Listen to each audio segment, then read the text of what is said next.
بسم اللہ الرحمن الرحیم۔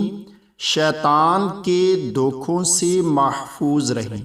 حضرت ابو بکر صدیق رضی اللہ تعالی عنہ فرماتے ہیں کہ حضور اکرم صلی اللہ علیہ وآلہ وسلم نے ارشاد فرمایا، اللہ تعالی نے فرمایا ہے کہ اپنی امت کو بتلا دو کہ وہ 10 مرتبہ صبح کو، 10 مرتبہ شام کو اور 10 مرتبہ سوتے وقت پڑھا کرے، لا حول ولا قوت الا باللہ۔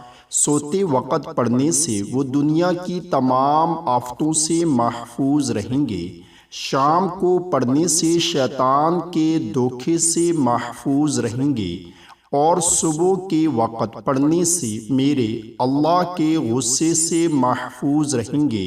اللہ تعالی ہم سب کو بھی اس پر عمل کرنے کی توفیق عطا فرمائے، آمین۔